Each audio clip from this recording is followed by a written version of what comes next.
इस वीडियो में बात करेंगे कि खांसी के लिए सही कफ सिरप का सिलेक्शन कैसे करें।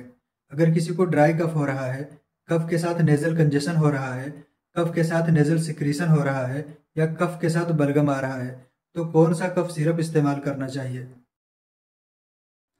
कफ दो तरह का होता है, पहला है ड्राई, दूसरा है वेट या इसी को प्रोडक्टिव कफ बोलते हैं। जो ड्राई कफ होता है इसमें सूखी खांसी आती है और इसमें किसी भी तरह का बलगम खारिज नहीं होता है।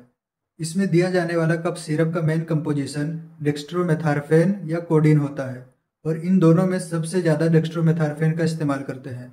इंडिया में कोडीन को बहुत सारी जगह से बैन कर दिया गया है, इसीलिए कोडीन का बहुत ही कम इस्तेमाल होता है क्योंकि बहुत सारे लोग कोडीन का मिस यूज करते थे। अगर पेशेंट को सूखी खांसी के साथ साथ रनी नोज या रेडनेस ऑफ आई है तो इसमें डेक्स्ट्रोमेथार्फेन के साथ साथ सिट्राजिन ग्रुप की दवाएं भी ऐड किया जाता है, जैसे डाइमेनहाइड्रामीन, क्लोरफेनरामीन, जो कि फर्स्ट जनरेशन एंटीहिस्टामिन ड्रग्स होती हैं। यह दवाएं नेजल सिक्रीशन को कम करती हैं, redness of I and burning sensation को भी कम करती हैं। जैसे बहुत फेमस सिरप है सिरप ज़ीडेक्स। अगर किसी पेशेंट को ड्राई कफ के साथ साथ उसका पूरा नाक बंद है तो ऐसा सिरप देंगे जिसमें डेक्स्ट्रोमेथार्फेन के साथ साथ फिनाइलइफेरिन और स्यूडोएफिड्रिन भी शामिल हो। अगर पेशेंट को सूखी खांसी के साथ साथ रनी नोज यानी एक तरफ का नाक बह रहा है और दूसरी तरफ ब्लॉक्ड है तो ऐसा कफ सिरप देंगे जिसमें तीनों चीजें शामिल हो, जैसे डेक्स्ट्रोमेथार्फिन, क्लोरफेनरामीन, फिनाइलइफेरिन। यह सिरप मार्केट में एस्कोरिल डी प्लस के नाम से बहुत ही ज्यादा फेमस है। ड्राई कफ में इस्तेमाल होने वाली दवाएं कफ सप्रेशन होती हैं, यानी ब्रेन के अंदर पाए जाने वाले कफ सेंटर पर जाकर एक्ट करती हैं, जिससे कफ का जो रिफ्लेक्स आता है, सिग्नल आता है, वो इनहिबिट हो जाता है और कफ रुक जाता है।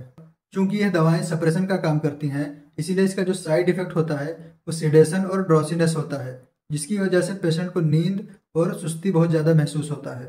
इसीलिए इन दवाओं के साथ साथ कभी कभी कैफीन भी ऐड किया जाता है, जो कि स्टिमुलेंट की तरह काम करता है, जिससे नींद और सुस्ती कम आता है।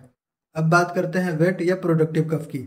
अगर पेशेंट को कफ के साथ साथ बलगम भी आ रहा है, चेस्ट में कंजेशन हो रहा है, ऐसा महसूस हो रहा है कि चेस्ट में कुछ फंसा हुआ है या फिर सांस लेने में तकलीफ हो रही है, तो ऐसे कंडीशन में प्रोडक्टिव या फिर वेट कफ सिरप देते हैं, जिसके अंदर एक्सपेक्टोरेंट एजेंट होता है जो कि म्यूकस को तोड़ता है, पतला करता है और बाहर निकालने में मदद करता है, जैसे ग्वाइफेनेसिन, एम्ब्रोक्सोल, एसिटाइलसिस्टीन एंड ब्रोमहेक्सिन वगैरह।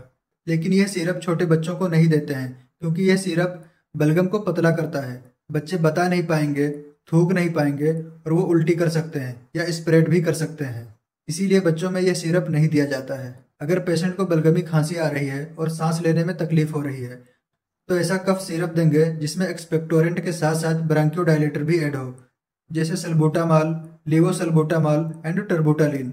ऐसे सिरप मार्केट में ब्रोजीडेक्स या एस्कोरिल एलएस के नाम से आते हैं। अगर कोई पेशेंट अस्थमा, सीओपीडी या फिर क्रोनिक स्मोकर है तो उसको हमेशा ये सिरप दिया जाएगा। इसके side effect trimmer, palpitation, uneasiness और स्वेटिंग वगैरह हो सकता है।